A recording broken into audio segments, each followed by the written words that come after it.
Ahanba maktada Salai Story Channel ki mahut sinjaduna Carolina Khaidemna ikukno na khurumjari. Ngasisu mahusagumna nungairapa phunga wari ama miyamgidamakta putuna lakjari. Wari asigi mamingna Sakman nabi Rajkumari amadi Minainupi. Wari asibu ibirakpana Cheng Meetei. Hauzik wari asi hauzaraklage mayam punna taminarasi. Panthoi ngasisu mama atombi kebigi amotpa mafi marol mayam ama puduna chingi luknungdagi khul tamna turel macha amagumna chentharakliba phajaraba laukhong aduda phi suba laklami. Panthoi gi matungdana mawpani pa khoidabadu ising kananaba kolama paiduna inarami. Machil mawpagi nungsiba matawadubu uraga khulgi misingnasu machil mawpabu luna nungsina hek hek su tawirami.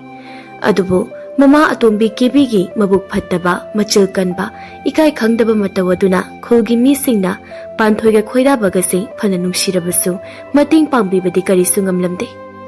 Khoidabana Iche Hau warabro nangbo Wadeda Adu iche akhoi ma tonse yam nungsidengo ma yam phati bu iche Ima tona nangonda hek hek phubada nang yam nabro Hoi je, yam nai. Ngarang imato na ingon da pubo da. Hana imato na pubo gi anaba apo mo maphamdani. Aduna ije, ay di imato nse yam nungside. Hayeng ay na chaho kanda imato na tumlingay da ne. Mamay da mon tharaga phamjin laga hatoy ni ay na. Mapwani pa gi wado taraga panthoi noksuno i. Matway somuk nungay ramde. Khoidaba na amo.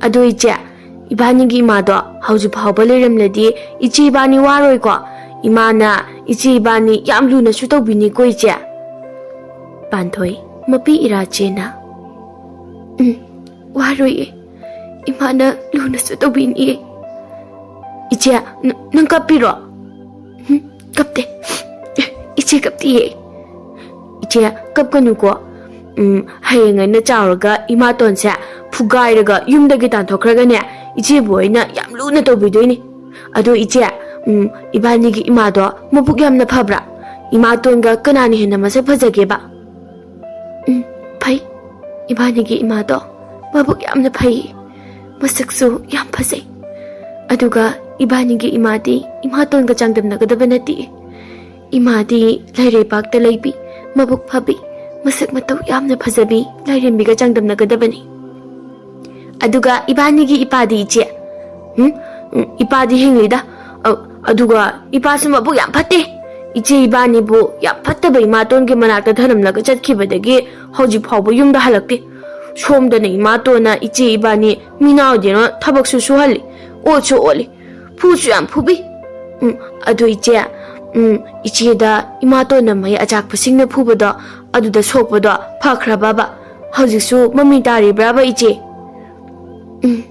Tari koksu koklaroi iche gi punsi sina hingliba makai mami se taduna dum lairani iche aina hayeng wai chaw kanda ne iche da imato na mai achak pasing na nambadu maina ne imato da aina mu namdoi ni adusu makkanaw da namdoi ni iche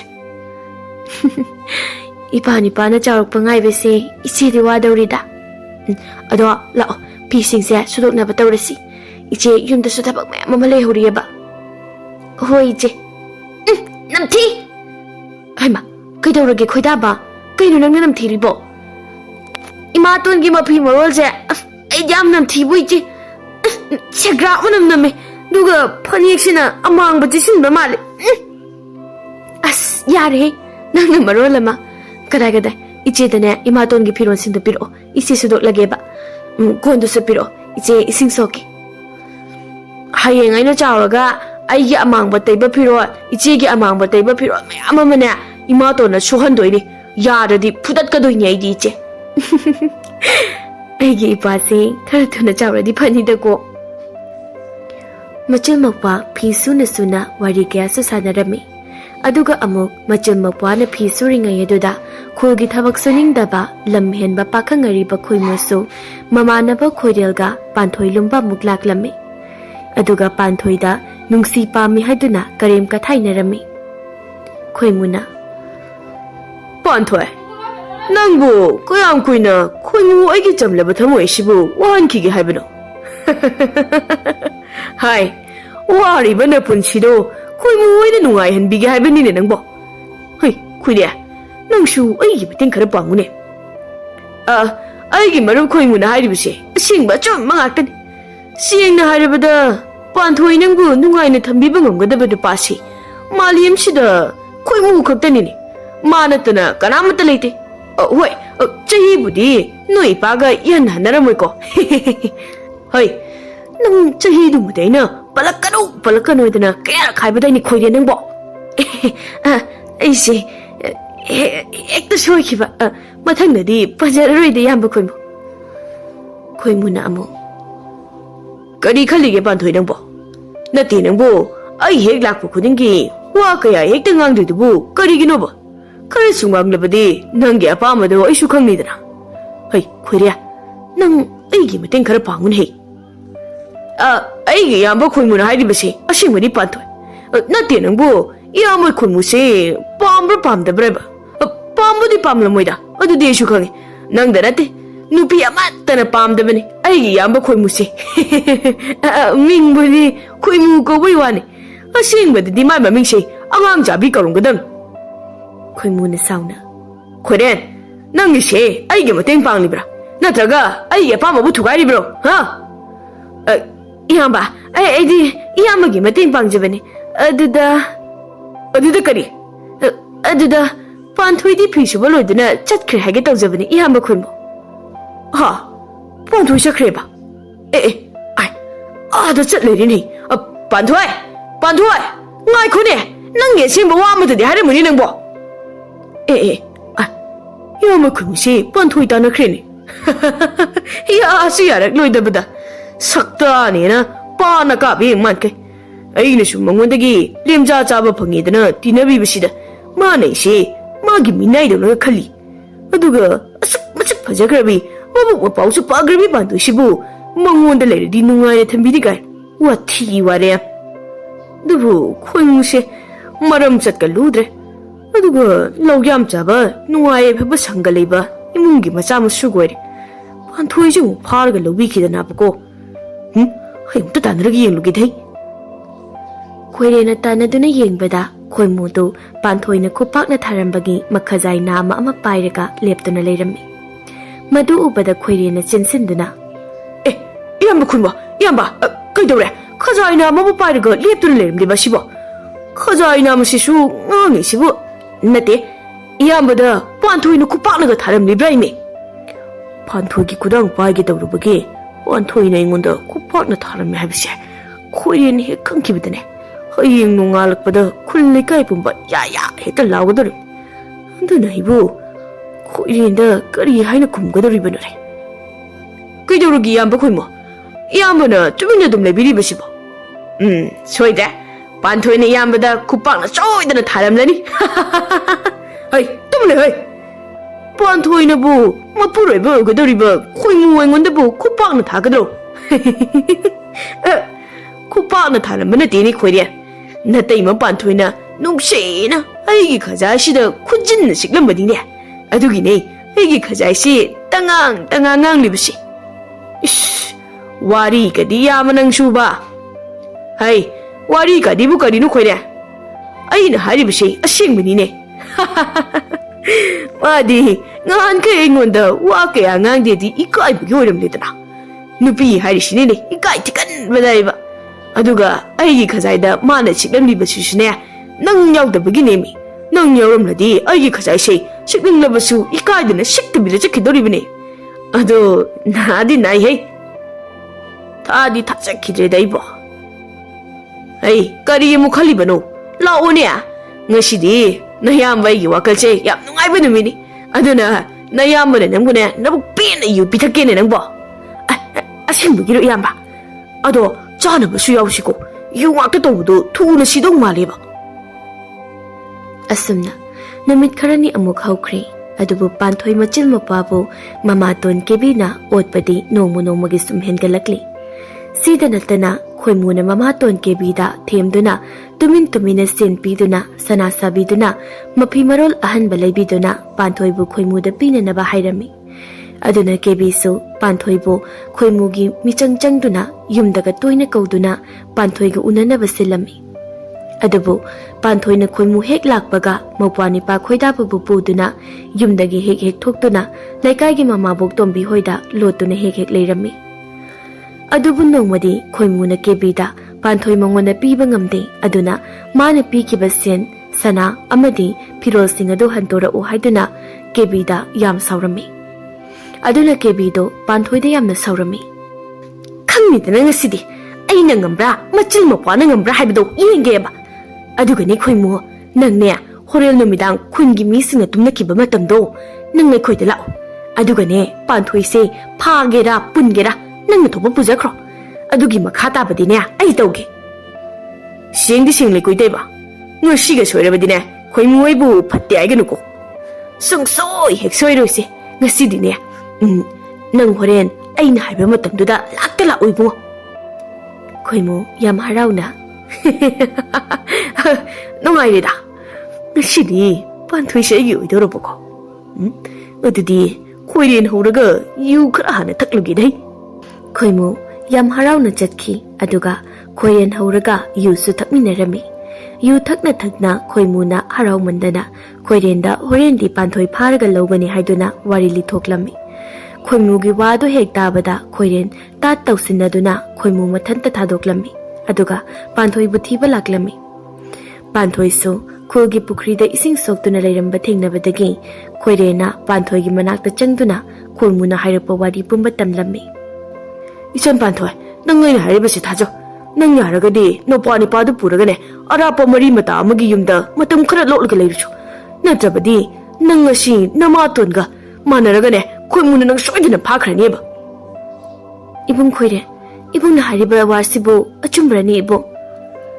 "ꯑꯆꯨꯝꯕꯅꯤꯅꯦ ꯏꯆꯟ ꯄꯥꯟꯊꯣꯏ ꯅꯪꯕꯣ, U ꯉꯥꯎꯕ ꯃꯤ ꯑꯃꯠꯇꯅ ꯑꯣꯏꯗꯕ ꯋꯥ ꯉꯥꯡꯗꯕꯅꯤꯅꯦ꯫ ꯑꯗꯨꯒ ꯅꯪꯁꯦ ꯑꯩꯒꯤ ꯍꯦꯛ ꯄꯣꯛꯃꯤꯟꯅꯕ ꯏꯆꯟꯒꯨꯝꯕꯅꯤ꯫ ꯍꯣꯏ, ꯑꯩ ꯐꯠꯇꯦ, ꯊꯕꯛ ꯁꯨꯅꯤꯡꯗꯦ, ꯑꯔꯦꯝꯕ ꯆꯥꯕ ꯌꯥꯝ ꯄꯥꯝꯃꯤꯀꯣ꯫ ꯑꯗꯨꯅ ꯈꯣꯏꯃꯨꯒꯤ ꯃꯇꯨꯡꯗ ꯑꯔꯦꯝꯕ ꯆꯥꯕ ꯐꯪꯅꯅꯕ ꯍꯥꯏꯗꯨꯅ ꯈꯔ ꯏꯟꯅꯕꯒꯤ ꯋꯥꯅꯤ꯫ ꯑꯗꯨꯕꯨ ꯏꯆꯟ ꯄꯥꯟꯊꯣꯏꯒꯨꯝꯕꯤ ꯑꯐꯕꯤ ꯅꯨꯄꯤꯗꯤ ꯐꯠꯈꯤꯗ꯭ꯔꯕ ꯈꯣꯏꯃꯨꯒꯤ ꯃꯈꯨꯠꯇ ꯇꯥꯍꯟꯅꯤꯡꯗꯦꯅꯦ꯫ ꯑꯗꯨꯅ ꯉꯁꯤ ꯅꯨꯃꯤꯠ ꯇꯥꯗ꯭ꯔꯤꯉꯩꯁꯤꯗꯅꯦ ꯅꯆꯤꯜ ꯅꯧꯄ꯭ꯋꯥꯅꯦ ꯀꯔꯥꯏꯗꯅꯣꯃ ꯆꯦꯟꯈ꯭ꯔꯣꯀꯣ ꯅꯪ꯫ ꯑꯗꯨꯒ ꯁꯦꯟ ꯈꯔ ꯁꯦ, ꯂꯝꯕꯤꯗ ꯅꯆꯤꯜ ꯅꯧꯄ꯭ꯋꯥ ꯀꯔꯤꯅꯣꯃ ꯂꯩꯔꯒ ꯆꯥꯃꯤꯟꯅꯧ꯫ "ꯁꯦꯅꯦ ꯁꯦꯅꯦ, ꯅꯕꯨꯡꯅ ꯄꯤꯕꯅꯤ, ꯌꯥꯝꯕꯨꯗꯤ ꯌꯥꯝꯗꯕꯅꯤ, ꯅꯕꯨꯡꯅ ꯌꯨ ꯊꯛꯀꯦꯗꯅ ꯊꯝꯕꯅꯤ꯫ ꯑꯗꯨꯕꯨ ꯉꯁꯤꯗꯤ ꯏꯆꯟꯒꯤ ꯃꯇꯦꯡ ꯑꯣꯏꯅꯅꯕ ꯍꯥꯏꯗꯅ ꯄꯤꯔꯕꯅꯤꯀꯣ."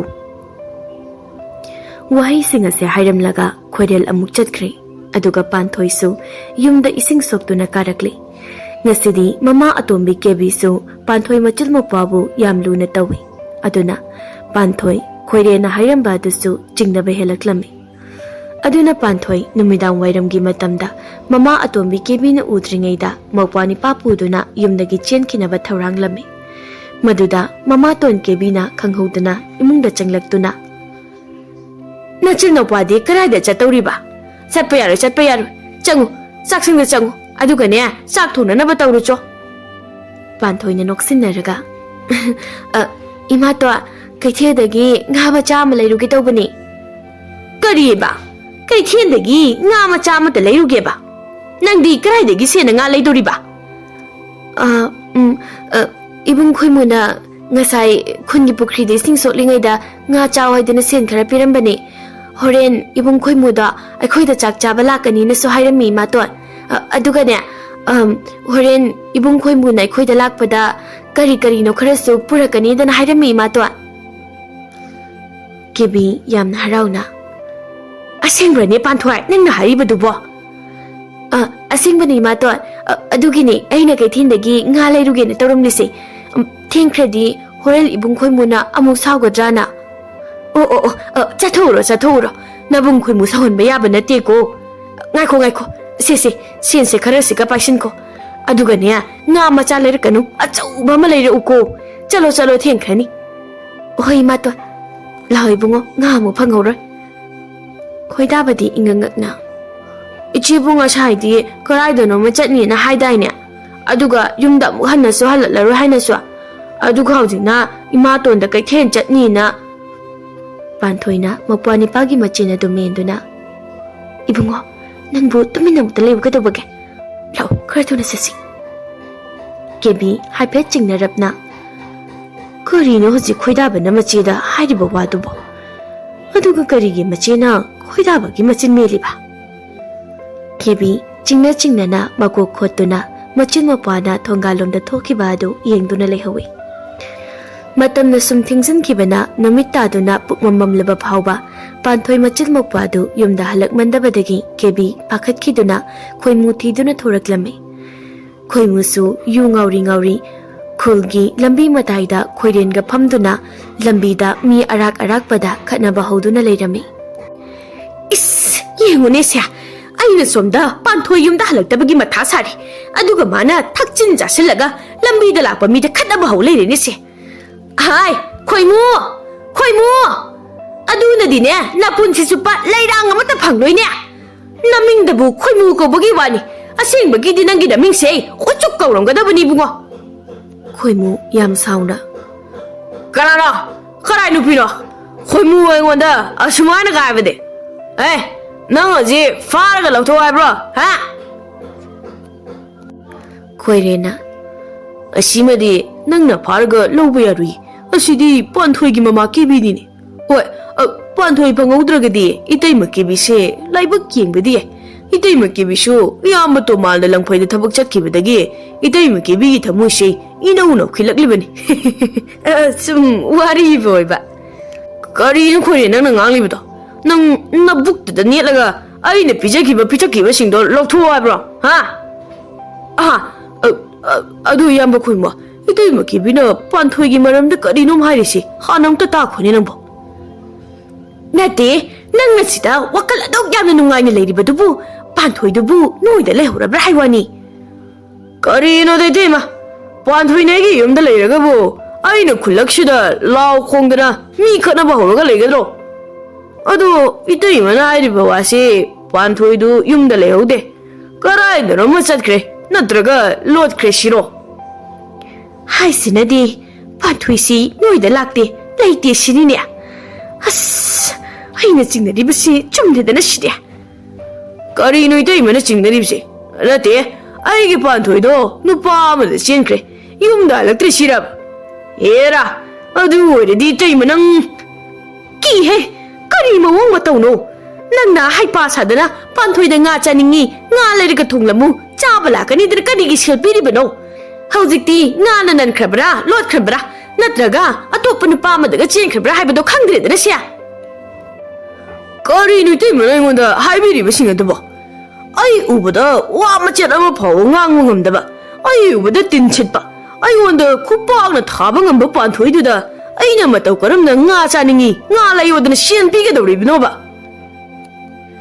ꯈꯣꯏꯔꯦꯅ ꯑꯣ ꯍꯥꯏꯔꯤꯁꯤꯅꯗꯤ ꯅꯣꯡꯃ ꯄꯥꯟꯊꯣꯏꯅ ꯏꯌꯥꯝꯕꯒꯤ ꯈꯖꯥꯏꯗ ꯈꯨꯖꯤꯟꯅ ꯅꯨꯡꯁꯤꯅ ꯁꯤꯛꯂꯝꯕꯅꯦꯗꯅ ꯈꯖꯥꯏ ꯅꯥꯝꯃ ꯄꯨꯡꯉꯥꯡ ꯉꯥꯡꯂꯒ ꯂꯩꯔꯝꯕꯗꯣ ꯄꯥꯟꯊꯣꯏꯅ ꯈꯨꯄꯥꯛꯅ ꯊꯥꯔꯝꯕ ꯑꯣꯏꯔꯦ ꯍꯩ ꯅꯪ ꯑꯝꯇ ꯇꯨꯃꯤꯟꯅ ꯂꯩꯌꯨ ꯈꯣꯏꯔꯦ ꯑꯗꯨꯗꯤ ꯄꯥꯟꯊꯣꯏꯅ ꯑꯩꯈꯣꯏꯗ ꯇꯥ ꯇꯧꯔꯝꯂꯒ ꯂꯣꯠꯈ꯭ꯔꯦꯗꯅ ꯑꯁ ꯑꯣꯟꯊꯣꯛꯅ ꯊꯥꯖꯈꯤꯗ꯭ꯔꯦꯗ ꯈꯣꯏꯃꯨ ꯈꯌꯥ ꯆꯤꯛꯇꯨꯅ ꯇꯥꯇꯣ ꯑꯩꯈꯣꯏꯗ ꯇꯧꯔꯝꯕ ꯅꯠꯇꯦ 이때이마다ꯇꯧꯔꯝꯕꯅꯤ ꯅꯠꯇ꯭ꯔꯒ 이때이마나 ꯑꯩꯉꯣꯟꯗ ꯇꯥꯠ ꯑꯃꯨꯛ ꯇꯧꯔꯤꯕ꯭ꯔꯣ ꯑꯗꯨ ꯑꯣꯏꯔꯗꯤ 이때이마 ꯅꯪ ꯀꯤ ꯍꯥꯏꯔꯒ ꯑꯃꯨꯛ ꯇꯧꯔꯛꯏꯍꯦ ꯑꯗꯨꯒꯤ ꯁꯔꯨꯛꯅꯦ ꯄꯥꯟꯊꯣꯏꯗꯣ ꯃꯄ꯭ꯋꯥ ꯅꯤꯄꯥꯗꯨꯒ ꯀꯔꯥꯏꯗ ꯆꯠꯈꯤ ꯀꯅꯥꯗ ꯂꯣꯠꯇꯨꯅ ꯂꯩ ꯍꯥꯏꯕꯗꯣ ꯉꯜꯂꯤꯉꯩꯁꯤꯗꯅꯦ ꯍꯥꯟꯅ ꯑꯃꯨꯛꯇ ꯊꯤꯍꯧꯁꯤ ꯂꯥꯎꯅꯤ ꯅꯪꯕꯣ ꯀꯦꯕꯤꯅ ꯈꯣꯏꯃꯨꯗꯨ ꯊꯦꯝꯗꯨꯅ ꯅꯨꯃꯤꯗꯥꯡ ꯑꯗꯨꯗ ꯄꯥꯟꯊꯣꯏ ꯃꯆꯤꯜ ꯃꯄ꯭ꯋꯥꯕꯨ ꯀꯣꯏꯊꯤ ꯊꯤꯔꯝꯃꯤ ꯑꯗꯨꯕꯨ ꯐꯅ ꯊꯤꯔꯕꯁꯨ ꯄꯥꯟꯊꯣꯏꯒ ꯈꯣꯏꯗꯥꯕꯒꯗꯨ ꯊꯤꯕ ꯑꯗꯨꯝ ꯐꯪꯈꯤꯗ꯭ꯔꯦ ꯁꯣꯝꯗꯅ ꯄꯥꯟꯊꯣꯏ ꯃꯆꯤꯜ ꯃꯄ꯭ꯋꯥꯗꯨ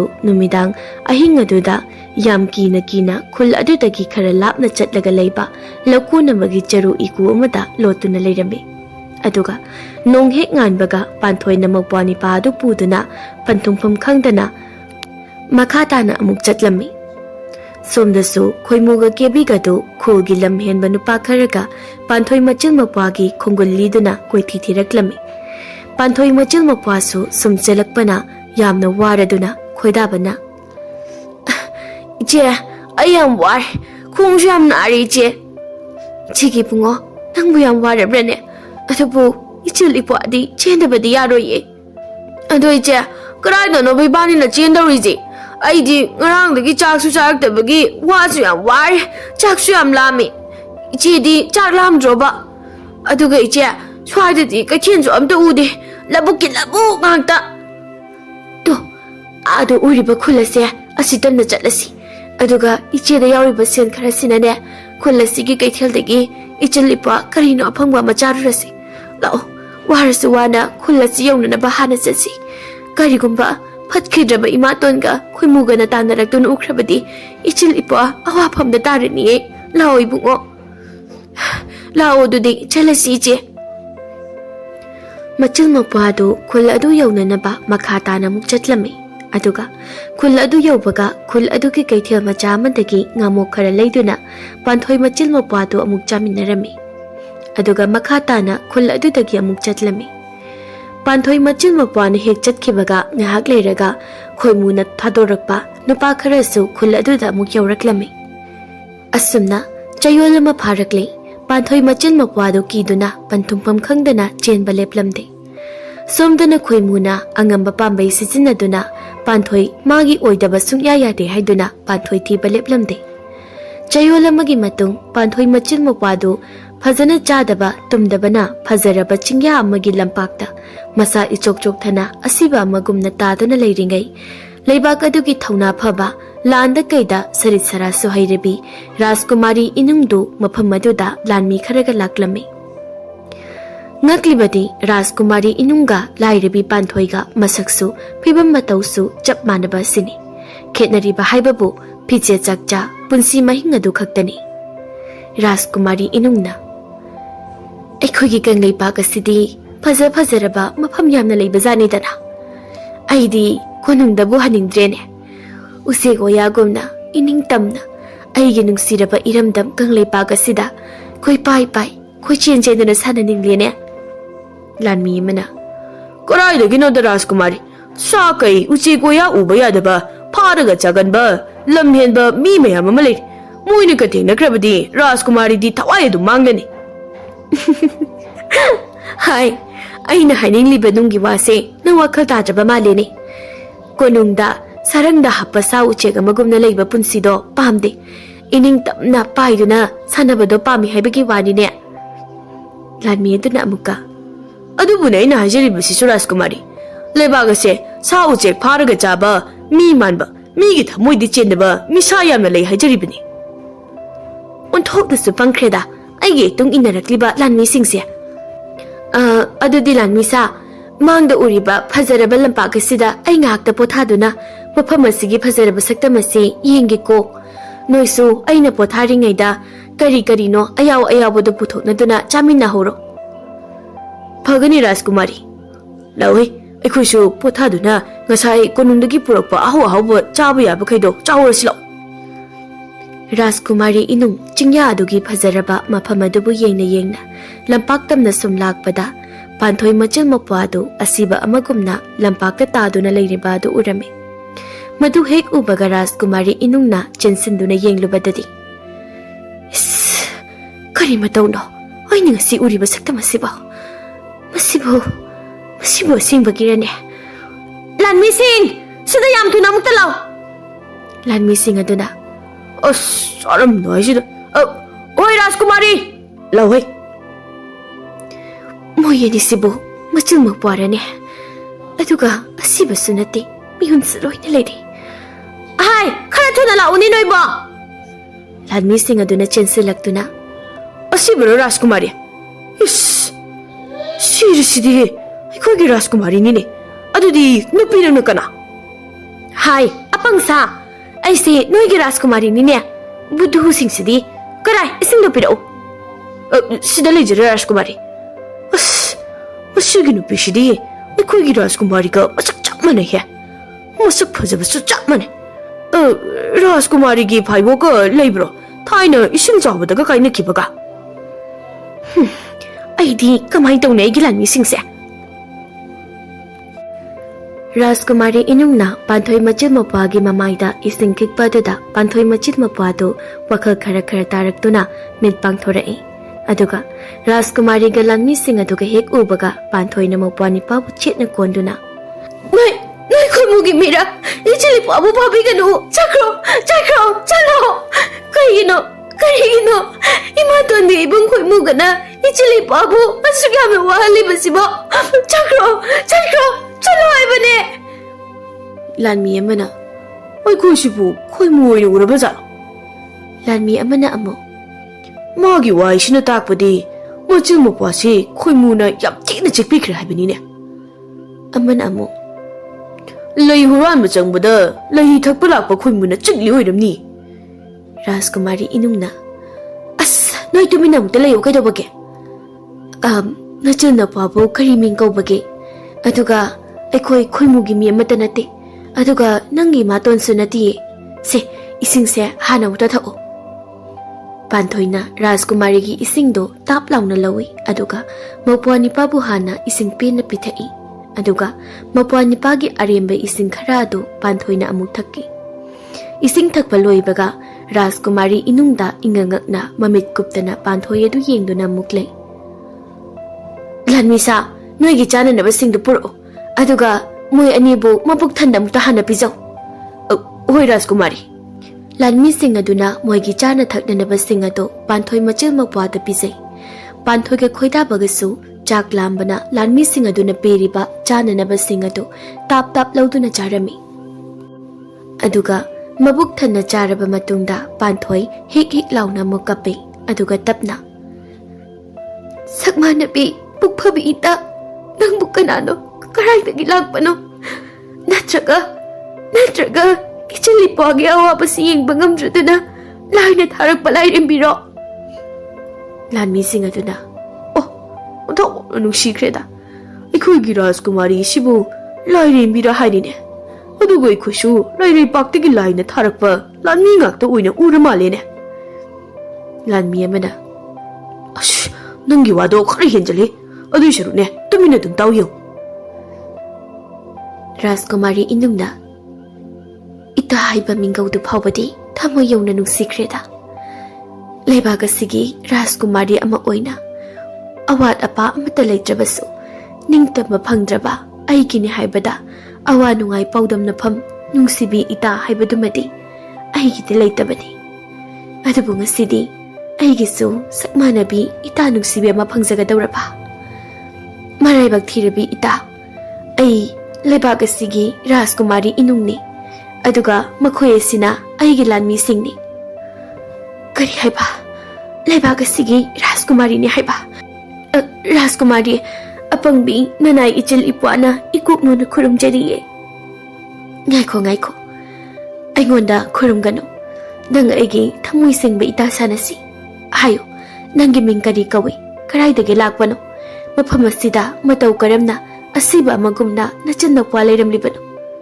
Hayo ni ita nung sibi Itagi thamoy singba saktamdo Nata inung ay ngonda udlo Itagi ang mamating nata inapangzagi Rajkumari ininggi matawaduda Panthoi hik law na amuk kape Aduga kapna Panthoi machal mapwagi haukraba Asimba wari pumba Rajkumari inungda tamlami Wari singadu taraga Rajkumari inungda natana Lanmi singadusu kapasu kaplami Aduga Makyat chiktuna khoimuga mama atombi kebi gado mihathina hatning basu phawrami Adubu Rajkumari iningna asawbu singado phathaduna Panthoi gi mama atombi ge khoimuga do mayamga manadaba maong amada warake haina su khalami Aduna Rajkumari inunga do makeup khara tumina lairaba matungda Panthoi da hairai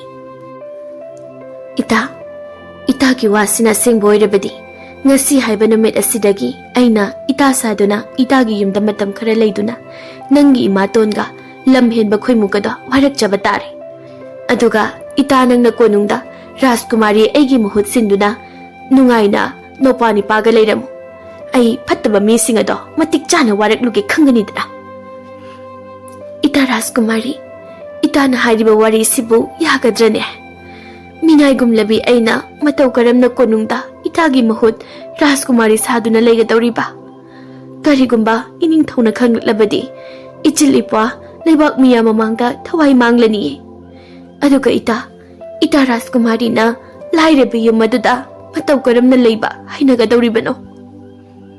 ꯃꯗꯨꯒꯤꯗꯃꯛꯇ ꯏꯇꯥ ꯅꯪ ꯀꯔꯤꯃꯠꯇ ꯋꯥꯒꯅꯨ, ꯑꯩꯅ ꯐꯅꯅꯕ ꯂꯣꯏꯅ ꯁꯤꯟꯒꯅꯤ꯫ ꯑꯗꯨꯒ ꯑꯩꯒꯤꯁꯨ ꯑꯆꯝꯕ ꯄꯨꯟꯁꯤ ꯑꯃꯒꯤ ꯃꯅꯤꯡꯇꯝꯕ ꯄꯨꯟꯁꯤꯗꯣ ꯃꯇꯝ ꯈꯔꯗ ꯑꯣꯏꯔꯕꯁꯨ ꯂꯩꯕ ꯐꯪꯖꯒꯗꯧꯔꯤꯕꯅꯤ꯫ ꯃꯁꯤ ꯑꯩꯒꯤ ꯀꯨꯏꯔꯕ ꯑꯐꯝꯕ ꯃꯪꯂꯥꯟꯅꯤꯅꯦ꯫ ꯑꯗꯨꯕꯨ ꯉꯁꯤꯗꯤ ꯃꯄꯨ ꯃꯥꯅ ꯏꯕꯥꯅꯤꯒꯤ ꯑꯋꯥꯕꯁꯦ ꯈꯪꯕꯤꯔꯗꯨꯅ ꯁꯛꯃꯥꯟ ꯅꯕꯤ ꯏꯇꯥ ꯏꯕꯥꯅꯤꯁꯦ ꯊꯦꯡꯅꯍꯜꯂꯝꯃꯤꯕꯅꯤ꯫ ꯑꯗꯣ ꯏꯇꯥ ꯔꯥꯖꯀꯨꯃꯥꯔꯤ, ꯃꯄ꯭ꯋꯥꯅꯤꯄꯥ ꯈꯣꯏꯗꯥꯕꯅ ꯃꯔꯛ ꯊꯠꯇꯨꯅ, ꯏꯆꯦꯅ ꯍꯥꯏꯔꯤꯁꯤ ꯌꯥꯔꯁꯤꯕ? ꯑꯗꯨꯒ ꯏꯆꯦ ꯔꯥꯖꯀꯨꯃꯥꯔꯤ, ꯑꯩꯈꯣꯏꯒꯤ ꯏꯃꯥꯇꯣꯟ ꯍꯤꯡꯆꯥꯕꯤ ꯃꯥꯟꯕꯗꯨꯒ ꯐꯠꯇꯕ ꯑꯍꯜ ꯈꯣꯏꯃꯨꯒꯗꯣ ꯌꯥꯝ ꯊꯤꯅ ꯐꯨꯗꯠꯂꯝꯃꯨꯀꯣ꯫ ꯑꯗꯨꯒꯅꯦ ꯏꯆꯦ ꯔꯥꯖꯀꯨꯃꯥꯔꯤ, ꯑꯩꯒꯤ ꯏꯃꯥꯇꯣꯟꯗꯣ ꯑꯆꯥꯛꯄ ꯃꯩꯅ ꯃꯃꯤ ꯀꯣꯛꯇꯅꯕꯁꯨ ꯐꯨꯔꯝꯃꯨ꯫ ꯃꯥꯅ ꯑꯩꯒꯤ ꯏꯆꯦꯒꯤ ꯃꯅꯒꯟꯗ ꯃꯩ ꯑꯆꯥꯛꯄ ꯁꯤꯡꯅ ꯅꯝꯂꯒ ꯐꯨꯔꯤꯅꯤꯅꯦ꯫ ꯑꯗꯨꯒꯤ ꯑꯩꯒꯤ ꯏꯆꯦꯒꯤ ꯃꯅꯒꯟꯗꯅꯦ ꯍꯧꯖꯤꯛ ꯐꯥꯎꯕ ꯃꯃꯤ ꯀꯣꯛꯇꯅ ꯂꯩꯔꯤꯝꯅꯤ꯫ ꯂꯥꯟꯃꯤꯁꯤꯡ ꯑꯗꯨꯅ, ꯀꯔꯤꯕ? ꯔꯥꯖꯀꯨꯃꯥꯔꯤ, ꯃꯇꯝ ꯃꯥꯡꯍꯟꯗꯣꯏ ꯁꯔꯨ ꯍꯧꯖꯤꯛꯃꯛ ꯆꯠꯇꯨꯅ ꯃꯃꯥꯇꯣꯟꯒ ꯈꯣꯏꯃꯨ ꯍꯥꯏꯔꯤꯕ ꯂꯩꯍꯤ ꯊꯛꯄ ꯌꯥꯝꯅ ꯄꯥꯝꯕ ꯅꯨꯄꯥ ꯑꯗꯨꯒ ꯐꯥꯗꯨꯅ ꯃꯈꯣꯡ ꯃꯈꯨꯠ ꯄꯨꯟꯁꯤꯜꯂꯒ ꯂꯩꯕꯥꯛ ꯃꯤꯌꯥꯝ ꯃꯃꯥꯡꯗ ꯄꯥꯡ ꯇꯤꯡꯗꯨꯅ ꯁꯤꯗ꯭ꯔꯤꯕ ꯐꯥꯎꯕ ꯐꯨꯁꯤ꯫ ꯃꯗꯨꯗꯅꯦ ꯊꯝꯃꯣꯏꯁꯦ ꯄꯦꯟꯒꯗꯕ ꯃꯥꯜꯂꯤ꯫ ꯃꯗꯨꯒꯤ ꯃꯇꯥꯡꯁꯨ ꯂꯥꯛꯀꯅꯤ꯫ ꯍꯧꯖꯤꯛꯀꯤ ꯑꯣꯏꯅ ꯑꯩꯅ ꯍꯥꯏꯗꯧꯔꯤꯕ ꯋꯥꯁꯦ ꯃꯨꯟꯅ ꯇꯥꯎ꯫ ꯑꯗꯨꯒ ꯏꯄꯥ ꯅꯤꯡꯊꯧꯒ ꯏꯃꯥ ꯃꯍꯥꯔꯥꯅꯤꯒꯗ ꯃꯌꯦꯛ ꯁꯦꯡꯅ ꯇꯝꯃꯨ꯫ ꯑꯗꯨꯒꯅꯦ ꯏꯇꯥ ꯄꯥꯟꯊꯣꯏꯒꯤ ꯃꯄꯥꯗꯣ ꯀꯔꯥꯏꯗ ꯀꯔꯤ ꯂꯝꯗ ꯊꯕꯛ ꯁꯨꯔꯤ, ꯀꯔꯤ ꯇꯧꯔꯤ ꯍꯥꯏꯕꯗꯨꯃꯁꯨ ꯃꯨꯟꯅ ꯊꯤꯒꯠꯂꯒ ꯑꯩꯉꯣꯟꯗ ꯄꯥꯎ ꯄꯤꯒꯗꯕꯅꯤ꯫ ꯑꯗꯨꯗꯤ ꯏꯇꯥ ꯅꯨꯡꯁꯤꯕꯤ, ꯏꯕꯥꯅꯤꯒꯤ ꯁꯦꯠꯂꯤꯕ ꯐꯤꯔꯣꯜ ꯑꯁꯦ ꯑꯣꯟꯊꯣꯛꯅꯔꯁꯤ꯫ ꯑꯗꯨꯒ ꯂꯥꯟꯃꯤꯁꯤꯡ, ꯆꯤꯡ ꯑꯁꯤꯗ ꯂꯣꯛ ꯂꯩꯕ꯭ꯔꯥ ꯌꯦꯡꯉꯨ꯫ ꯑꯩ ꯂꯣꯛꯀꯤ ꯑꯔꯨꯕ ꯏꯁꯤꯡꯗꯣ ꯍꯧꯖꯤꯛ ꯌꯥꯝꯅ ꯊꯛꯅꯤꯡꯉꯤ꯫ ꯆꯠꯂꯣ, ꯌꯥꯝ ꯊꯨꯅ ꯂꯣꯛꯀꯤ ꯏꯁꯤꯡꯗꯣ ꯄꯨꯗꯨꯅ ꯂꯥꯛꯑꯣ꯫ ꯐꯒꯅꯤ ꯔꯥꯖꯀꯨꯃꯥꯔꯤ꯫ ꯑꯩꯈꯣꯏꯒꯤ ꯔꯥꯖꯀꯨꯃꯥꯔꯤꯁꯤ ꯂꯣꯛꯀꯤ ꯏꯁꯤꯡ ꯀꯩꯁꯨ ꯊꯛꯅꯤꯡꯄꯣꯠꯇꯦ꯫ ꯑꯩꯈꯣꯏꯁꯤ ꯂꯥꯞꯅ ꯇꯥꯟꯊꯣꯛꯈ꯭ꯔꯒ ꯔꯥꯖꯀꯨꯃꯥꯔꯤꯒ ꯄꯥꯟꯊꯣꯏ ꯍꯥꯏꯔꯤꯕ ꯅꯨꯄꯤ ꯃꯆꯥ ꯑꯁꯤꯒ ꯃꯐꯤ ꯃꯔꯣꯜ ꯍꯣꯡꯗꯨꯅ ꯑꯣꯟꯅꯒꯦ ꯇꯧꯔꯤꯕꯅꯤ꯫ ꯑꯩꯈꯣꯏꯅ ꯌꯦꯡꯁꯨ ꯌꯦꯡꯕꯤꯔꯣꯏꯗꯕꯗ꯫ ꯑꯗꯨꯒ ꯑꯆꯧ ꯆꯥꯎꯈ꯭ꯔꯕ ꯆꯤꯡ ꯑꯁꯤꯗꯕꯨ ꯀꯃꯥꯏꯅ ꯀꯥꯔꯒ ꯂꯣꯛ ꯊꯤꯔꯨꯗꯣꯔꯤꯅꯣꯕ? ꯂꯥꯟꯃꯤ ꯑꯃꯅ, ꯇꯨꯡ ꯍꯟꯅ ꯌꯦꯡꯗꯕꯤꯗ ꯇꯞꯅ ꯇꯞꯅ ꯑꯗꯨꯝ ꯆꯠꯁꯤ꯫ ꯃꯣꯏꯅꯤ ꯂꯣꯏꯕꯒꯅꯦ ꯔꯥꯖꯀꯨꯃꯥꯔꯤꯅ ꯑꯗꯨꯝ ꯀꯧꯔꯛꯅꯗꯝꯅꯤ꯫ ꯍꯥꯏꯕ ꯇꯧꯕꯒ ꯉꯥꯏꯍꯥꯛ ꯂꯩꯕꯒ ꯔꯥꯖꯀꯨꯃꯥꯔꯤ ꯏꯅꯨꯡꯅ ꯂꯥꯟꯃꯤꯁꯤꯡ ꯑꯗꯨ ꯍꯜꯂꯛꯅꯕ ꯑꯃꯨꯛ ꯀꯧꯔꯝꯃꯤ꯫ ꯑꯗꯨꯒ ꯐꯤꯖꯦꯠ ꯑꯃꯗ ꯔꯥꯖꯀꯨꯃꯥꯔꯤꯅ ꯋꯥꯍꯩ ꯈꯔ ꯏꯗꯨꯅ ꯃꯄꯥ ꯅꯤꯡꯊꯧꯗ ꯄꯤꯅꯅꯕꯁꯨ ꯍꯥꯏꯔꯝꯃꯤ꯫ ꯑꯗꯨꯒ ꯄꯥꯟꯊꯣꯏꯕꯨ ꯔꯥꯖꯀꯨꯃꯥꯔꯤ ꯁꯥꯗꯨꯅ ꯃꯄ꯭ꯋꯥꯅꯤꯄꯥꯒꯗꯨ ꯀꯣꯅꯨꯡꯗ ꯂꯥꯟꯃꯤꯁꯤꯡ ꯑꯗꯨꯗ ꯍꯜꯍꯜꯂꯝꯃꯤ꯫ ꯔꯥꯖꯀꯨꯃꯥꯔꯤ ꯏꯅꯨꯡꯁꯨ ꯄꯥꯟꯊꯣꯏ ꯁꯥꯗꯨꯅ ꯄꯥꯟꯊꯣꯏꯒꯤ ꯈꯨꯜ ꯑꯗꯨꯗ ꯑꯃꯨꯛ ꯍꯜꯂꯛꯂꯝꯃꯤ꯫ ꯄꯥꯟꯊꯣꯏꯅ ꯈꯨꯜ ꯑꯗꯨꯗ ꯃꯊꯟꯇ ꯍꯜꯂꯛꯄ ꯑꯗꯨ ꯎꯕꯗ ꯈꯨꯜꯒꯤ ꯃꯤꯁꯤꯡ ꯑꯗꯨ ꯏꯉꯛꯅ ꯌꯦꯡꯅꯔꯝꯃꯤ꯫ ꯑꯗꯨꯒ ꯄꯥꯟꯊꯣꯏꯕꯨ ꯅꯨꯡꯁꯤꯖꯕ ꯃꯤꯁꯤꯡꯅ ꯄꯥꯟꯊꯣꯏ ꯎꯕꯗ ꯌꯥꯝꯅꯁꯨ ꯍꯔꯥꯎꯅ ꯇꯧꯕꯤꯔꯝꯃꯤ꯫ ꯑꯗꯨꯕꯨ ꯄꯥꯎ ꯑꯁꯤ ꯀꯦꯕꯤꯁꯨ ꯇꯥꯕꯗꯒꯤ ꯈꯨꯜꯗ ꯊꯣꯔꯛꯇꯨꯅ ꯔꯥꯖꯀꯨꯃꯥꯔꯤ ꯏꯅꯨꯡꯕꯨ ꯄꯥꯟꯊꯣꯏꯅꯤ ꯈꯟꯗꯨꯅ ꯃꯈꯨꯗꯥꯡ ꯄꯥꯏꯔꯒ ꯌꯨꯝꯗ ꯄꯨꯁꯤꯟꯈꯤꯔꯝꯃꯤ꯫ ꯑꯗꯨꯕꯨ ꯈꯣꯏꯃꯨꯗꯤ ꯄꯥꯟꯊꯣꯏꯅ ꯃꯐꯝ ꯈꯪꯗꯅ ꯃꯥꯡꯈꯤꯕꯗ ꯑꯁꯥꯎꯕ ꯄꯦꯟꯗꯕꯅ ꯅꯨꯃꯤꯠ ꯆꯨꯞꯄ ꯑꯃ ꯌꯨ ꯉꯥꯎꯗꯨꯅ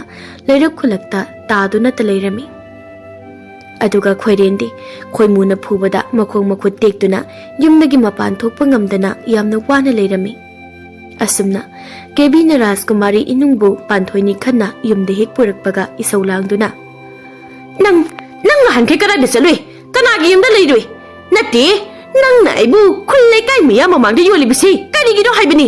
ꯍꯥꯏꯌꯨ, ꯅꯪ ꯀꯅꯥꯒꯤ ꯅꯨꯄꯥꯒ ꯀꯗꯥꯏꯗ ꯉꯍꯥꯟ ꯃꯈꯩ ꯂꯩꯔꯨꯒꯦ ꯍꯥꯏꯕꯅꯤ? ꯃꯁꯤ ꯃꯃꯤꯠꯀꯁꯦ ꯑꯩꯉꯣꯟꯗ ꯈꯥꯔꯒ ꯌꯦꯡꯉꯤꯅꯦꯍꯦ꯫ ꯑꯩꯅ ꯅꯪ ꯐꯨꯒꯦꯗꯅ ꯊꯝꯕ ꯂꯤꯆꯩ ꯃꯔꯨꯗꯣ ꯀꯥꯏꯗ ꯂꯩꯈ꯭ꯔꯦ?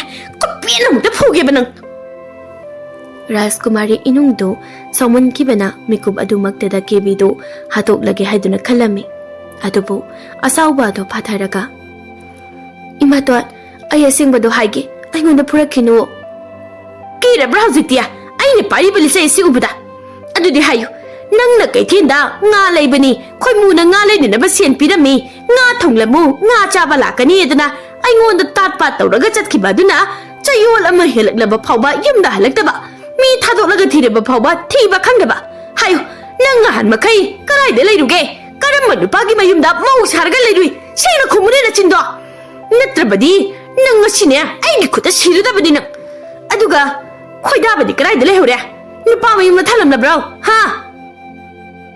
ꯏꯃꯥꯇꯣꯟꯅ ꯈꯜꯂꯤꯕ ꯋꯥꯈꯜꯗꯣ ꯑꯣꯟꯅꯔꯦ꯫ ꯅꯨꯃꯤꯠ ꯑꯗꯨꯗ ꯑꯩꯗꯤ ꯇꯁꯦꯡꯅ ꯀꯩꯊꯦꯜꯗ ꯉꯥ ꯂꯩꯕ ꯏꯕꯨꯡꯉꯣꯒ ꯆꯠꯆꯕꯅꯤ ꯑꯗꯨꯒ ꯑꯩꯅ ꯉꯥ ꯂꯩꯔꯤꯉꯩꯗ ꯏꯕꯨꯡꯉꯣꯗꯣ ꯂꯩꯔꯝꯗ꯭ꯔꯤꯅꯤ ꯏꯃꯥ ꯀꯔꯤ ꯍꯥꯏꯕ ꯅꯪꯅ ꯉꯥ ꯂꯩꯔꯤꯉꯩꯗ ꯈꯣꯏꯗꯥꯕꯗꯣ ꯂꯩꯔꯝꯗ꯭ꯔꯦ ꯍꯥꯏꯕ ꯍꯣꯏ ꯏꯃꯥꯇꯣꯟ ꯑꯗꯨꯒꯤ ꯑꯩꯅ ꯏꯕꯨꯡꯉꯣꯗꯣ ꯐꯪꯅꯅꯕ ꯀꯣꯏꯊꯤ ꯊꯤꯕꯗ ꯑꯩ ꯃꯐꯝ ꯃꯔꯥꯡ ꯈꯪꯗꯅ ꯀꯣꯏꯆꯠ ꯆꯠꯇꯨꯅ ꯂꯩꯈꯤ ꯑꯗꯨꯕꯨ ꯐꯪꯃꯜꯂꯛꯇꯕꯗꯒꯤ ꯌꯨꯝꯗ ꯍꯜꯂꯒ ꯏꯃꯥꯇꯣꯟꯗ ꯍꯥꯏꯔꯒ ꯊꯤꯃꯤꯟꯅꯔꯒꯦ ꯍꯥꯏꯗꯨꯅ ꯑꯩ ꯌꯨꯝꯗ ꯑꯃꯨꯛ ꯍꯜꯂꯛꯄꯅꯤ ꯏꯃꯥꯇꯣꯟ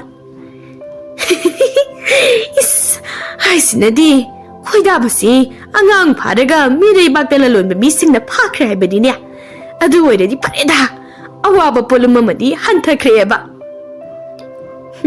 ꯍꯔꯥꯎꯗꯅꯒꯁꯨ ꯇꯧꯏꯅꯦ ꯍꯔꯥꯎ ꯍꯔꯥꯎ ꯑꯩꯅ ꯀꯔꯤ ꯇꯧꯔꯛꯀꯦꯗꯣ ꯅꯪ ꯉꯥꯏꯌꯣꯕ ꯑꯗꯣ ꯏꯃꯥꯇꯣꯟ ꯏꯕꯨꯡꯉꯣꯗꯣ ꯑꯃꯨꯛꯇ ꯊꯤꯃꯤꯟꯅꯔꯨꯁꯤ ꯑꯩ ꯉꯝꯃꯔꯣꯏ ꯃꯥꯏꯅ ꯍꯟꯖꯔꯛꯁꯅꯤ ꯑꯗꯨꯒꯅꯦ ꯅꯪ ꯉꯁꯤꯗꯒꯤ ꯑꯩꯒꯤ ꯑꯌꯥꯕ ꯌꯥꯎꯗꯅ ꯌꯨꯝ ꯑꯁꯤꯗꯒꯤ ꯃꯄꯥꯟ ꯊꯣꯛꯄ ꯌꯥꯔꯣꯏ ꯏꯃꯨꯡ ꯑꯁꯤꯗ ꯑꯗꯨꯝ ꯂꯩꯒꯗꯧꯕꯅꯤ ꯅꯪꯒꯤ ꯍꯥꯛꯇꯛꯇ ꯍꯩꯄꯥ ꯌꯥꯝꯅ ꯁꯥꯕ ꯅꯕꯨꯡ ꯈꯣꯏꯔꯦꯟꯗꯣ ꯈꯣꯏꯃꯨꯅ ꯐꯨꯗꯠꯄꯗ ꯃꯈꯣꯡ ꯃꯈꯨꯠ ꯇꯦꯛꯇꯅ ꯂꯩꯔꯦꯗꯅ ꯑꯗꯨꯅ ꯅꯪ ꯋꯥꯈꯜ ꯇꯥꯖꯧ ꯈꯣꯏꯃꯨꯅ ꯅꯨꯡꯁꯤꯕꯤꯔꯤꯈꯩꯗꯤ ꯐꯩ ꯈꯣꯏꯃꯨꯅ ꯁꯥꯎꯔꯛꯑꯗꯤꯅꯦ ꯅꯪ ꯍꯥꯏꯔꯤꯁꯤꯅꯤ ꯑꯩ ꯋꯥ ꯃꯈꯩ ꯌꯥꯝ ꯇꯥꯅꯤꯡꯗꯦꯍꯦ ꯑꯗꯨ ꯑꯩꯕꯨ ꯄꯥꯟꯊꯣꯏ ꯌꯨꯝꯗ ꯍꯜꯂꯛꯂꯦꯗꯅ ꯈꯣꯏꯃꯨꯗ ꯄꯥꯎ ꯑꯁꯦ ꯇꯝꯂꯨꯔꯁꯤꯔꯅꯦ ꯄꯥꯎ ꯑꯁꯤ ꯃꯥꯅꯒ ꯇꯥꯖꯔꯕꯗꯤ ꯇꯣꯛꯅ ꯍꯔꯥꯎꯔꯅꯤꯗ ꯑꯗꯨꯒ ꯑꯩꯁꯨ ꯁꯦꯟ ꯑꯃꯨꯛꯀ ꯂꯧꯊꯣꯛꯄꯁꯨ ꯌꯥꯅꯤꯁꯦ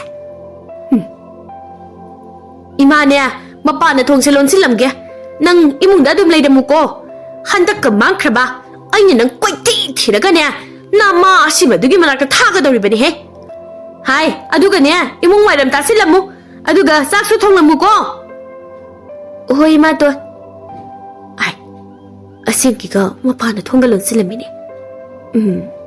ꯅꯪ ꯍꯣꯔꯦꯟꯗꯒꯤ ꯑꯩ ꯀꯅꯥꯅꯣ ꯍꯥꯏꯕꯗꯣ ꯈꯪꯍꯜꯂꯒꯦꯗꯅ ꯑꯗꯨꯒ ꯈꯣꯏꯔꯦꯟ ꯍꯥꯏꯔꯤꯕ ꯅꯨꯄꯥꯁꯤꯕꯨ ꯏꯇꯥ ꯄꯥꯟꯊꯣꯏꯅ ꯍꯥꯏꯕ ꯃꯕꯨꯛ ꯐꯕ ꯏꯇꯥꯒꯤ ꯃꯇꯦꯡ ꯄꯥꯡꯕꯤ ꯍꯥꯏꯕ ꯃꯤꯗꯨꯔꯅꯦ ꯏꯇꯥꯒꯤ ꯃꯇꯦꯡ ꯄꯥꯡꯕꯤꯕ ꯃꯤꯗꯨꯕꯨ ꯑꯣꯏꯔꯕꯗꯤ ꯑꯩꯅ ꯁꯣꯏꯗꯅ ꯃꯥꯒꯤ ꯃꯇꯦꯡ ꯄꯥꯡꯕꯤꯒꯅꯤꯗ ꯑꯗꯨꯗꯤ ꯊꯣꯡ ꯑꯁꯦ ꯄꯛꯀꯥꯏꯔꯒ ꯏꯇꯥ ꯄꯥꯟꯊꯣꯏꯒꯤ ꯈꯨꯜꯁꯦ ꯑꯃꯨꯛꯇ ꯌꯦꯡꯂꯨꯒꯦꯗ ꯑꯗꯨꯒ ꯈꯣꯏꯔꯦꯟ ꯍꯥꯏꯔꯤꯕ ꯃꯤꯗꯨꯁꯨ ꯑꯃꯨꯛꯇ ꯎꯅꯔꯛꯀꯦ ꯑꯁꯨꯝꯅ ꯀꯦꯕꯤꯅ ꯆꯠꯈ꯭ꯔꯤꯉꯩꯗ ꯔꯥꯖꯀꯨꯃꯥꯔꯤ ꯏꯅꯨꯡꯅ ꯊꯣꯡ ꯑꯗꯨ ꯐꯛꯀꯥꯏꯗꯨꯅ ꯄꯥꯟꯊꯣꯏꯒꯤ ꯈꯨꯜ ꯑꯗꯨꯗ ꯀꯣꯏꯕ ꯊꯣꯔꯛꯂꯝꯃꯤ ꯑꯗꯨꯒ ꯂꯝꯕꯤꯗ ꯊꯦꯡꯅꯕ ꯄꯥꯟꯊꯣꯏꯕꯨ ꯌꯥꯝꯅ ꯂꯨꯅ ꯇꯧꯕꯤꯕ ꯃꯤꯁꯤꯡꯅꯁꯨ ꯔꯥꯖꯀꯨꯃꯥꯔꯤ ꯏꯅꯨꯡꯕꯨ ꯄꯥꯟꯊꯣꯏ ꯑꯣꯏꯔꯕꯣꯏ ꯅꯤꯡꯗꯅ ꯔꯥꯖꯀꯨꯃꯥꯔꯤ ꯏꯅꯨꯡꯗ ꯋꯥꯔꯤ ꯀꯌꯥꯁꯨ ꯁꯥꯟꯅꯔꯝꯃꯤ ꯑꯗꯨꯒ ꯑꯀꯣꯟꯕꯗ ꯈꯣꯏꯔꯦꯟꯒꯤ ꯌꯨꯝ ꯊꯤꯗꯨꯅ ꯈꯣꯏꯔꯦꯟꯒꯁꯨ ꯎꯅꯔꯝꯃꯤ ꯈꯣꯏꯔꯦꯟꯒ ꯎꯅꯔꯕ ꯃꯇꯨꯡꯗ ꯔꯥꯖꯀꯨꯃꯥꯔꯤ ꯏꯅꯨꯡ ꯌꯨꯝꯗ ꯑꯃꯨꯛ ꯍꯜꯂꯛꯂꯝꯃꯤ ꯑꯗꯨꯕꯨ ꯊꯣꯡꯒꯥꯜ ꯌꯧꯔꯛꯄꯗꯗꯤ ꯀꯦꯕꯤꯗꯨ ꯃꯈꯨꯠꯇ ꯂꯤꯆꯩ ꯑꯆꯧꯕ ꯑꯃ ꯄꯥꯏꯔꯒ ꯌꯥꯝ ꯁꯥꯎꯅ ꯏꯁꯧ ꯂꯥꯡꯗꯅ ꯊꯣꯔꯛꯂꯝꯃꯤ ꯀꯦꯕꯤꯒꯤ ꯃꯇꯧ ꯑꯗꯨ ꯎꯕꯗ ꯌꯨꯝꯂꯣꯟ ꯀꯩꯔꯣꯟꯅꯕꯒꯤ ꯃꯤꯁꯤꯡꯗꯤ ꯔꯥꯖꯀꯨꯃꯥꯔꯤ ꯏꯅꯨꯡꯕꯨ ꯄꯥꯟꯊꯣꯏꯅꯤ ꯈꯟꯗꯨꯅ ꯄꯥꯟꯊꯣꯏꯒꯤꯗꯃꯛꯇ ꯌꯥꯝꯅ ꯋꯥꯕꯤꯔꯝꯃꯤ 이스 예무네 ꯑꯩꯅ 이munꯗꯒꯤ ꯍꯦꯟꯗꯣꯛꯇꯅ ꯆꯥꯛ ꯊꯣꯡꯂꯒ ꯂꯩꯔꯝꯃꯨ ꯍꯥꯏꯔꯒ ꯊꯣꯡ ꯐꯛꯀꯥꯏꯔꯒ ꯆꯠꯂꯝꯕ ꯂꯥꯎ ꯅꯪ ꯉꯁꯤꯗꯤ ꯈꯪꯒꯅꯤꯗꯅ ꯅꯪ ꯑꯗꯨꯒ ꯈꯣꯏꯃꯨꯗꯨꯅ ꯃꯥꯒꯤ ꯄꯥꯎ ꯅꯨꯡꯉꯥꯏꯕꯁꯤ ꯇꯝꯕꯤꯒꯦꯗꯅ ꯆꯠꯂꯨꯔꯒ ꯌꯨ ꯉꯥꯎꯗꯅ ꯈꯣꯡꯕꯥꯜꯗ ꯌꯨꯡꯁꯤꯜꯂꯒ ꯂꯩꯔꯝꯃꯦꯕ ꯍꯥꯏ ꯅꯪ ꯀꯔꯥꯏꯗ ꯆꯠꯂꯨꯏ ꯍꯥ ꯑꯩꯅ ꯅꯉꯣꯟꯗ ꯀꯔꯤ ꯍꯥꯏꯔꯝꯒꯦ ꯌꯦꯡꯉꯨꯅꯦ ꯑꯩꯁꯦ ꯀꯔꯤꯃꯇꯒ ꯀꯤꯗꯕꯤꯗꯒ ꯅꯣꯛꯇꯅꯒ ꯂꯥꯛꯏꯅꯦ ꯁꯦ ꯑꯩꯗꯤ ꯏꯃꯥꯇꯣꯟꯅ ꯌꯨꯝꯗ ꯍꯜꯂꯛꯃꯟꯗꯕꯗꯨꯗ ꯈꯣꯏꯃꯨꯒ ꯏꯃꯥꯒ ꯆꯦꯟꯈ꯭ꯔꯕ ꯖꯥꯠꯂꯅ ꯊꯤꯕ ꯊꯣꯛꯂꯨꯏꯅꯦ ꯏꯃꯥꯇꯣꯟ ꯀꯔꯤ ꯑꯩꯕꯨ ꯈꯣꯏꯃꯨꯒ ꯆꯦꯟꯈ꯭ꯔꯕ ꯖꯥꯠꯂ ꯀꯥꯏꯅ ꯍꯦꯔꯥ ꯅꯪꯗ ꯐꯨꯊꯒꯦꯗꯦ ꯅꯪ ꯔꯥꯖꯀꯨꯃꯥꯔꯤ ꯏꯅꯨꯡꯕꯨ ꯐꯨꯒꯦ ꯍꯥꯏꯗꯨꯅ ꯆꯩ ꯊꯥꯡꯒꯠꯇꯨꯅ ꯆꯦꯟꯁꯤꯜꯂꯛꯂꯤꯕ ꯀꯦꯕꯤꯒꯤ ꯆꯩ ꯑꯗꯣ ꯔꯥꯖꯀꯨꯃꯥꯔꯤꯅ ꯇꯥꯞ ꯂꯥꯎꯅ ꯌꯥꯝ ꯊꯨꯅ ꯃꯨꯜꯂꯤ ꯑꯗꯨꯒ ꯔꯥꯖꯀꯨꯃꯥꯔꯤ ꯏꯅꯨꯡꯅ ꯑꯣꯏꯅ ꯀꯦꯕꯤꯗ ꯗꯝ ꯂꯥꯎꯅ ꯄꯨꯊꯔꯛꯂꯝꯃꯤ ꯃꯗꯨ ꯎꯕꯗ ꯌꯨꯝꯂꯣꯟ ꯀꯩꯔꯣꯟꯅꯕꯒꯤ ꯃꯤꯁꯤꯡ ꯑꯗꯨ ꯄꯨꯡꯉꯛꯁꯨ ꯉꯛꯂꯝꯃꯤ ꯑꯗꯨꯒ ꯀꯂꯛꯁꯨ ꯄꯦꯟꯅꯔꯝꯃꯤ ꯑꯗꯨꯒ ꯀꯦꯕꯤꯗꯤ ꯔꯥꯖꯀꯨꯃꯥꯔꯤ ꯏꯅꯨꯡꯒꯤ ꯌꯥꯝꯅ ꯊꯥꯖꯗꯅ ꯐꯨꯔꯛꯄ ꯈꯨꯐꯨ ꯑꯗꯨꯗ ꯆꯩꯅꯥ ꯈꯥꯡꯕ ꯉꯝꯗ꯭ꯔꯗꯨꯅ ꯌꯣꯡꯗꯧꯅ ꯆꯣꯡꯗꯅ ꯈꯥꯡꯂꯝꯃꯤ ꯑꯩꯍꯣꯏꯃ ꯑꯩ ꯁꯤꯔꯦ ꯌꯦꯁ ꯀꯅꯥ ꯂꯩꯒꯦ ꯑꯩꯕꯨ ꯑꯃꯨꯛꯇ ꯀꯟꯕꯤꯌꯨ ꯑꯩꯍꯣꯏꯃ ꯑꯩ ꯁꯤꯔꯦ ꯌꯦꯁ ꯍꯥꯏꯌꯣ ꯅꯪ ꯀꯔꯥꯏꯗ ꯆꯠꯂꯨꯏ ꯅꯋꯥꯅ ꯄꯨꯔꯣꯏꯕ ꯂꯩꯔꯕ ꯅꯆꯥꯅꯁꯨ ꯂꯩꯔꯕ ꯅꯪꯅ ꯀꯔꯤꯒꯤ ꯈꯣꯏꯃꯨꯒ ꯑꯔꯣꯟꯕ ꯃꯔꯤ ꯂꯩꯅꯔꯤ ꯅꯆꯥꯒꯤ ꯃꯥꯏꯁꯨ ꯌꯦꯡꯗꯕ ꯏꯄꯥꯒꯤ ꯃꯥꯏꯁꯨ ꯌꯦꯡꯗꯕ ꯂꯝꯆꯠ ꯀꯥꯝꯕꯤ ꯅꯪꯗ ꯍꯥꯠꯂꯒꯦꯍꯦ ꯅꯪ ꯀꯔꯤꯅꯣ ꯅꯪꯅ ꯉꯥꯡꯂꯤꯕꯗꯨꯕꯨ ꯇꯨꯃꯤꯟꯅ ꯑꯃꯨꯛꯇ ꯂꯩꯌꯨꯅꯦ ꯑꯩꯍꯣꯏꯃ ꯅꯈꯨꯠꯇꯨꯁꯨ ꯑꯃꯨꯛꯇ ꯂꯦꯞꯄꯣꯃꯤ ꯍꯣꯏ ꯃꯥ ꯑꯩ sire. Khoi mu gai ga kari mata bari lai da de minang bo. Na chin thi noi ma to. Na sin thi ga noi ma to. Ai loi na khang ba za de. Nang ga khoi mu ga tat na unari ba. Aron ma mari thamnari ba. Adu ga khoi mu na nang ni sana sa biri ba. Sen piri ba. Na phi na ro la han ba. Khoi mu na lai ri ba sing do. Ai mata khang noi ga na khan bra. Nang khang thak khi ge de nang. Rajkumari inunggi khuphu aduda kebi do leibak da tharo maro onduna kaptuna khangi. Madu ubada yumlon kaironabagi midagi hendoktana khulgi mi pumnamak thorak tuna yengnarami aduga kalak pinduna khubak khuragi yengbasu yaurami. Otho mi kai kheda ko ai phubasi khulgi midagi hendoktana hodung uchi phabo yauna yengnari emya ibagi pandu hoy imungda changlasi aduga ne inna tapna wari si sachi la hoiba. Adugane nangna hariba singdo aran ma ngaktani khoi mu gai ga kari mata mari leina di aina mongondagi sana sa haliba sen lauriba phiro le haliba dudine aina nangsi khoi mu mongonda pi ye da tawbagi ne wani hayi sinadi nachanupi aise oktaba phattaba mi aduda yon thokpani ba adu oidadi phu khigede he. Rajkumari inungna kebi do phuba hemambadagi kebi thonga do maktada wanthakirami. Adubu Rajkumari inungna kebi bu laknagadabo watli haina amuk thangjinduna imungda pusinkirami. Nongalakpadadi kebi hagor kangkhatpa ngamdana masa pumba thindoktuna naheduna leirami. Aduga khoimusu nongalakpada paw ase taduna kebi gi yumda laklami. Khoimuna lakpa matamda Rajkumari inungdi ichamchamba punsi mahing amada yam nungaina imung wairamga masa nana loisillaga iru maithajaraga sumangda lai thomai thanduna leirami. Madu ubada khoimudi Rajkumari inungbu panthoini khanna hena ngaukhirami. Kori khupojanu eigi panthoi siba. As yengli ki pen banai timi. Eigi panthoi gi masase. Panthoi nangna ai wahan ba chakhan basi basi numi sida nangbu ai oiduna ai garam khoram basi ko khallage dako.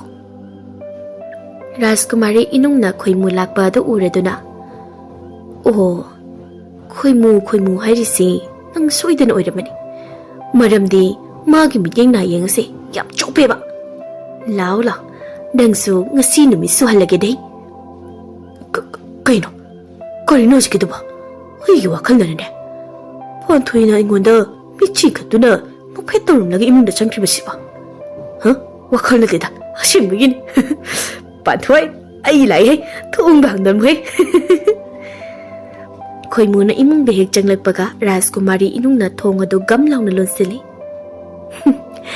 nang khoimuna tra mane ai nangi khoimuni aduna bu nangna ibu imungsida kausilaga thongonsili natra Panthoi oh nang oire khoimu na hariside adu oiredi nang asi khara pom tare ne ha is korai de gili chaino nangi na kuta parim libu ba Panthoi nangi li chaidu thamuse aduga aigi wasya nang harau na yawo ba phamung dagi kebina na heduna laurai khoimu nang la bro hayo ima la dine nangi Panthoi do nang hoji pharaga pujakro adugane hat kera nanakta thamgera nang na pa modo tawdo he ayo masire ayo oh mina hainari bishdi chumledra adudi ya itei makebiya Panthoi se mafam asida lahi khara takcharaga yumna puraga chachakrage he wa se hek haibaloibaga Rajkumari inungna khoimuda dam launa phuthaba hori khoimuna nupani kaina fana kanna Rajkumari inunggi lichayedo munnanaba phana hodnarabasu karimata kanada kai khoimudu Rajkumari inunggi lichai phanayam charami aduga khoimusu chaina khangba ngamlakdraduna imung sin thungnanaba chenduna kaplami khoimuna kappa makholadu tabada kebido amukki hena ki khiduna masapumba phajupna khumjinduna thak diktuna tuminna leikhirami aduga Rajkumari imungna khoimu phupagi makholadu tabada yumlon kaironabagi mising khulgi mising adu mapando umsinduna tanarami miyam adugi maraktuda khoirensu manawni pana poduna poraklaga yenghalami mising aduna khoimugi makhoni ne imungda kapise to Mani ni khoi ne. Mawa mana. Mani khoi ni. Ngasai ayuk ganna lakrabani. Ahal lamana mo. Adudi ay khoi bo mapana dum taraga leidori bro. Thong ase hangtugtuna yinglubana phatro. Aduga khoi muna kaptana lauri basibo. Nate mabu kanana phuri bano ne. Natraga ay khoi gi cha panthoina ngara mama atombi phubadona phuri baja laibani. Mau amana amo. Wo adu oidori bane. Aduda karigi thong hanglaga khamudori bano. Phujasanu. Panthoi se handak numit kharani mangluraga yumda halakpase hanagi iman manadrabani. Panthoi gi masada ima panthoi bigi sayol yauraga halatlabani mi. Hanubi kharana. Sine lan bu lan daba aphaba mi gi dine lai lai haribase. Khoirina. Kalpil shiro hoinangda. O panthoi khoi mudo imungda dum hato khrei. Akhoi mapanda magi la he pauraga turen khongban ne kom tang pauragi beba. Imungdagi khoi muna.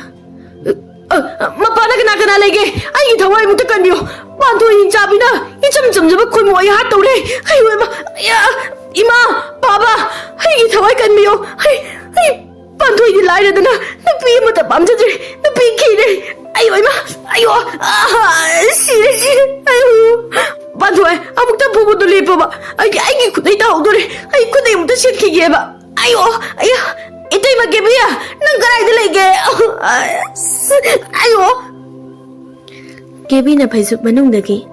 Ai min kau kan ai phi galoi mange da sumai ne ki bai ki punsida amok the me rakri thol ke kre da go phaju manung si chu tapti bana yade.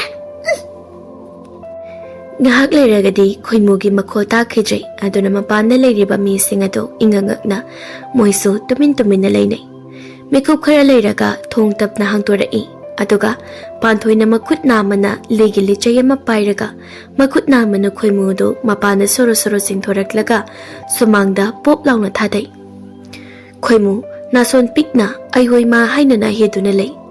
Miyamadugi marakta khoimugi machil manau mama mapasu pawa se tabadagi chelaktuna leiri. Aduga machanupana phattaba uktabanina khullaikai gi mamangda giduna tumin leinai. Aduga yam kina khoimugi mayamba ani du changnaklaga khoimubu thangduna puraga chatki. Aduga panthoidi maithongda awaba mami amata udana noktuna leplaga leiri. Panthoigi matawaduda ahloirabi hanubi kharadi panthoi se ima panthoi bigi sayol yaure haiduna khutlona duna khoirambasu yaurami. Aduga khoirinsu panthoida khoiramduna. Isan panthoi isan gi ngasigi kumhaisi ubada nabungai gi thamusi piali heibima. Ibung khoiran karimata waruraganuda nachan laklabasidi. Aduna hojikti khulasida lamhenba thabak suningdaba thaksi kasi yaudaba mama mapa wahanba machi machalbu aranba mityengengba nupa oigera nupi oigera aina loina waraktuna wakhal tahaladobani. Adunane aina ngasi aigi yumdagi aigi imungdagi warakpa hauribasi. Aduga ibunggi anabado horel yengba amaibi ibunggi yumda lakani. Aduna ibung khoirensu hanagumna naba phaduna chatpa chenba ngamladabani. Aduga ibungsu thabak suningdraba yu thaaba ai amatta tawjararoi aidine ichana tau haiba phaba thabakto tawradabani ko ai chingkhai ningthau iba ibungobu panduna wasak sari basini. Aduni dana. Aduga ngasi hayengdagi khulasigi motli bachari basingsa sitnana singduna uchar thaba hailei thaba amadi losing maru changna loknanaba khulasigi mapung khudimak aiga loinana pangthokminagadabani. Masida lamhen tu henba haiba indaba yaurabadi aibu waraubigenuko. Aduga aigi wasibu yabiduna harauna aigi mateng pangbirabadi aikhoi punna yamna nungaina harau nusinana leiminaba phangadoribani. Rajkumari inungi waduda nipa amana. Karino shina mi amani puraga maharani dawna ka wangang leisina. Nipa amana amo. Nupigi wa tagadaba nupigi makhada legadaba nupa didi aidi nate he. Hanubi amana amo. Hai noine wa choi yamna nganganu panthoi se hojik icham chamba panthoi do natrabani. Handak mangubadagi magi basada ima panthoi bigi sayol changduna halaklibani. Aduga Panthoi na hairiba wasida kari phataba aranba wa yawiya nupa noina khanba ngamdaba haiba ngamdaba wasingduni ngasi panthoi na khulasige tunggi afaba oina na hairiba singsi aduna ne noi lamyam henganu ko noi adubu khulgi mi anambana Rajkumari inungi wa to yarabasu khoimuge arem apa chabanu pa kharadi yaramdi asumna tha ama hokri Rajkumari inungna makok chingduna khulgi naha pakhang lesabi mauna chingba miyam ama Rajkumari inungi tung inaduna khulgi afaba thabak kaya ama tominarame madugi awat apa pumbana konungdagi Rajkumari inungi mapa ningthauna tumina pitharaklame adubu Rajkumari inungna miyamga punna harau nungaina pullingai somdana khoimuga kebi kana laikagi lamhenba nupa kharaga manaraga Rajkumari inungbu hatnanaba thauranglame aduna tha kharagi matung nongma numidang athengba ahingi matam amada Rajkumari inungna tumlingaida khoimuga nupa kharaduga makhuta thang ten paiduna Rajkumari inungbu hatpa changnaklame panthoisi phajana tumlibani aduna noi ngasidi namdana hatkera phagera noi masen yeneraga hana chagebra noina phamadu tawro aigi dine aigi mit mangda panthoigi masak ase amuk khanu wala kanu haribasini khoimuna karimata khalura no daga sidi panthoisi aigi khutchalabani ado mana tumlisi karma phongdano aduda hana hayune ho tu asigi gasida tumlibani adugane panthoisi am sigmani ko aina magi chaken sangda hu hapchilaga hat ke tawribasi kayarakno adubu kamaina khangbano khangde hu hapa magi chak lukto sumcha chadi ai gi chak luk oina charaga hekta chatki aduna ai chara hinba yam yawkrabazani adudi itei mana pangbagini adubu ngasidi panthoi gi matam loire adudi matam mangulagumsi hekta saglasi aduga itei ma nangna maning thongdu hanglaga adum thamlamuko panthoi nang ngasiri kangani dana hoine noida khara thuna to ai ki panthoi sida leitrabadine yum inkosting se yon thoklamlaga nipa apangba ma mu thiraga iwa mu nai thokhrike tawbat adubu ai gi apama se ngasidi soidana phanglani haiba ai khange nungaire kebi wakal yam nungaina maning thongnomda thoki adubu mitna singlaba sari sarat hairaba Rajkumari inungnina ngasaina khoimuna lakpa kebi ga wari sanaba singa da loina tarame aduna khoimuga nupa khara duga ka aduda hek changnakpaga Rajkumari inungi tatna thana yajaba thauraba thang macha amana khoimuga nupa khara duga chongsin duna mafam khangdana Rajkumari inungna yanba thinba tawrame aduna ka aduda khoimuga nupa khara duga do mathwai hingnanaba kanna kappa lawba tawrame aduna tumnaruraba khul adugi mi singdo makeup thoknaraduna kebi gi yumda loina laknarami aduga kebi de pakhatkiduna maningthong phawduktuna chenkhirami mikuk kharagi matungdadi Rajkumari inungna laiba khul adugi miyam aduda asingba wa adu hairami Rajkumari inungi wa adu tabada khul adugi nupa kharana khoimuga nupa khara duga imungdagi sumangda puthoraklami adubo khoimuga nupa khara duga do masada Rajkumari inungi thangna phana thina sokhalabasu thawai mangadaba sigadaba mafam amatadadi Rajkumari inungna sokhalamde aduga hoje khul leikagi mi singna hena ngaklibadi akanba khoimu amadi nupa singa dubu panthoini haina khaliba Rajkumari inung mathantana matau karamna asok apanang halibano haibasini adusu khoimu amadi nupa singa dusu makhuta thangten yauna aduna Rajkumari inungi maramda khulgi mi singa duna wahang kaya hangnaduna chibon wari sanaringai nonga laglame nong hek ngalakpagadi khulgi mi singa duna ngangnariba singa dugi paukhumadu Rajkumari inungna ma kanano haibadu mayamda taklame aduga kari maramdagi mafam asida panthoi saduna lakibano haibasu hairami ahanbadadi Rajkumari inungi wado kanamatana thajaramde adubu Rajkumari inungna konungda pau pibadagi mapaningthau amadi panthoi machil makwa yauna panthoi gi khulda lalmi mayam amga loinana laklami Madu ubada khulgi mising ado Rajkumari inung amadi ningthau khoiramjaduna asengwa chumbadu thajarami.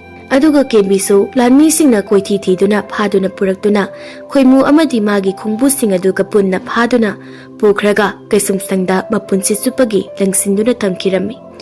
Aduga panthoi machal mapabusu Rajkumari inungna konungda pukhirami. Numit kharanigi matungdadi Panthoi mapa adusu mafam amada nupi thiduna leirambadagi Rajkumari inungna lanmi thaduna tamthina phuduna warakpada nattana laibak asidagisu mapunsi supagi tanthokirami. Aduga konungda Rajkumari inunga Panthoigadu asengma mata oibata nattana mama amatagi macha phaibo kumnasu mapwani pa khoidabaga konungda yam nungaina leikhirami.